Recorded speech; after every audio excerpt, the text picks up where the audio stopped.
For my father, intelligence was all that matters. Ever since my brother Charles was diagnosed to be a gifted child, all he talked about was IQ and intelligence research. A high IQ apparently strongly predicts good grades, a good career, and even health and mortality and stuff.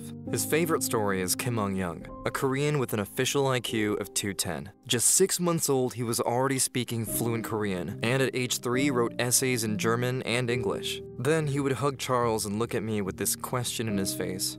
I hated that. I wondered if I could reach my little brother in anything.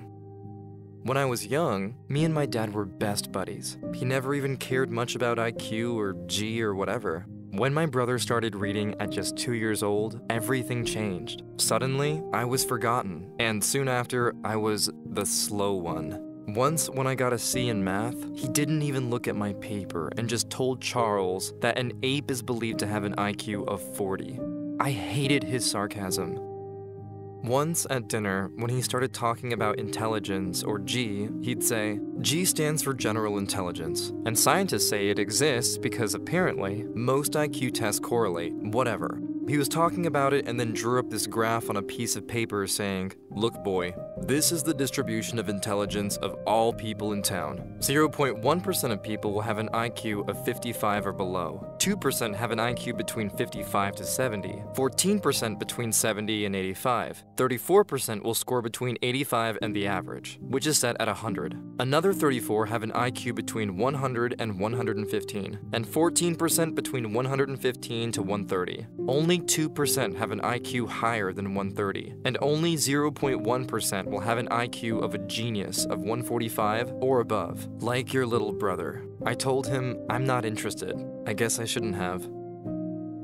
He exploded. "Not interested? You know what this all means, boy." He turned the paper around and started all over. "It means that if you take the 1,000 people, then one has some form of mental retardation, which means trouble living alone. 20 will have difficulty reading the map. 140 can perform simple tasks at work, but cannot qualify to become a soldier in the US Army. 340 probably finish high school, and another 340 will go to college. Maybe 140 can do a PhD, and later work as surgeons. 20 are capable of producing a significant scientific work, and only one will make it into an Ivy League college, like MIT, where the average IQ is 145. Your little brother got an IQ higher than that." A few weeks later was career day at my school. Some people in suits showed up and told us about a new form of cognitive assessment we could be doing which would help us find the right job. The technical term is the Wechsler IQ score. When I heard the words IQ, I got completely sweaty hands. My heart started racing.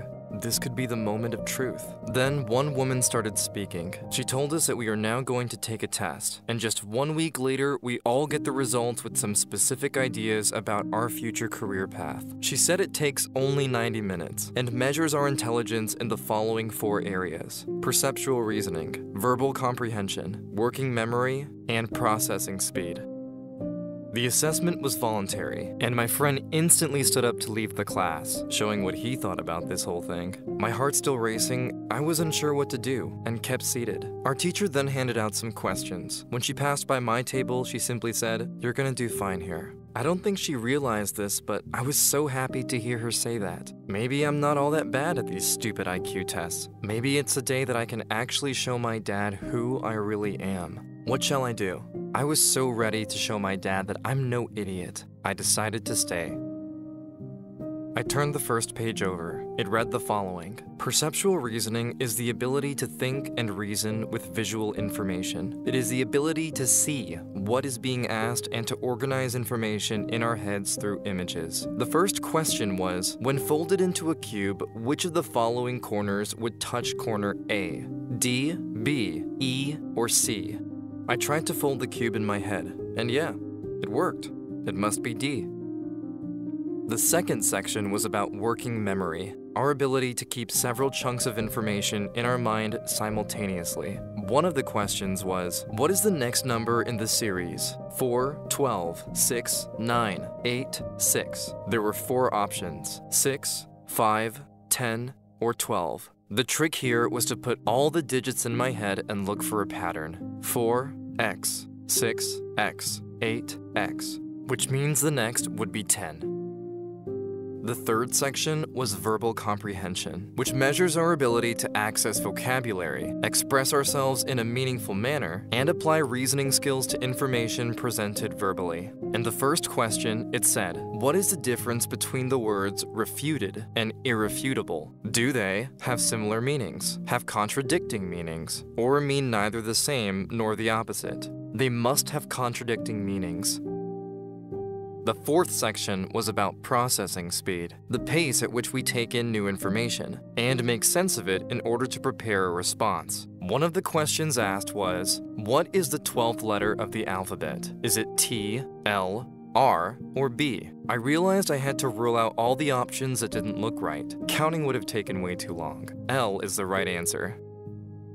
I had completed all of the 50 questions in time, and I was very relieved. In the end, the woman said, a lot of research over the last century went into the IQ test we had just taken, and there is convincing evidence that our intelligence is mainly a product of our genes. There's an estimate of a heritability range from 50 to 90%. Although, the environment also matters, she continued, especially negative influences during your childhood, like infectious disease, malnutrition, air pollution, or lead in the paint of your walls at home. These things can reduce your IQ forever. She explained that it's because during the prenatal period and early years of life, a child's brain consumes a huge part of the body's energy to grow, and if the body was under attack, it cannot support the brain's growth to its full potential. In other words, you were born with a pretty fixed IQ. Good parents and schools can keep the IQ at its genetically predefined level, and maybe increase it a bit. Negative influences, however, can surely reduce it a lot. I am just saying this, she closed, because if you are getting your results next week and you are not happy with your score or our recommendation, then know that there is little you can do about that.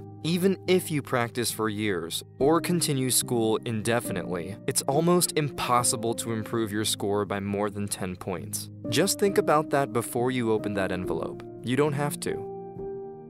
When the envelope was handed to me a week later, I got excited to open it. I took a deep breath, but before I ripped the cover apart, I halted. Do I really want this? Why do I care so much? Do I really want to compete with my brother? And if so, what does this prove? There are so many aspects of my life that matter more than my measured intelligence. I'm probably no genius, but I know I did well. But more importantly, I know that I don't need to prove anything to anyone.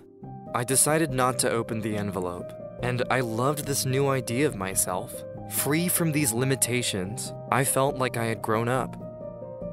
Now when I heard my father speak all proud about Charles, I just smiled. I realized that it's not that he loved him more. No, my brother just gave my dad the chance to get attention, to be someone. He's the dad of a genius, and not just another middle manager at the bank on Middle Street. A few years later, I dropped out of college and started my own company, and soon after fell in love with a wonderful woman and also started a family. My brother is now a professor at a famous university, but never found the right girl, and like many very smart people, suffers from depression. My dad doesn't care so much about IQ anymore. He's now a proud grandfather. They say it takes intelligence to know how to do things right, but wisdom to do the right thing. Leaving that envelope closed was the best decision of my life. Here are 5 questions from a real IQ test. You've got 5 seconds each. When you are done, post your answers in the comments. Good luck!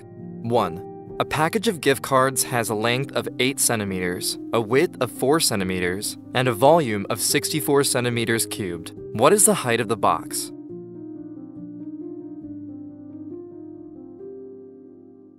2. Some Bargles are Chongos, and some Chongos are Manhattans. Are some Bargles definitely Manhattans? Yes or no?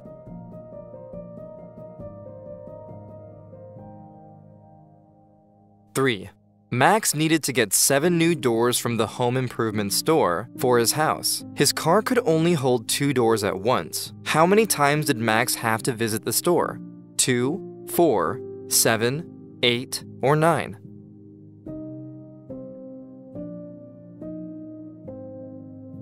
4. Art is to wall as cup is to handle, coffee, cupboard, rim, nail.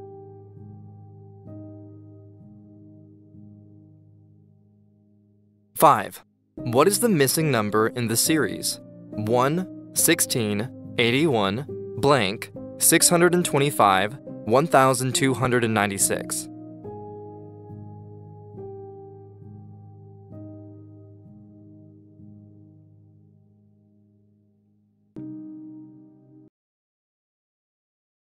If you like this video and the way we explain the subject, subscribe to our channel.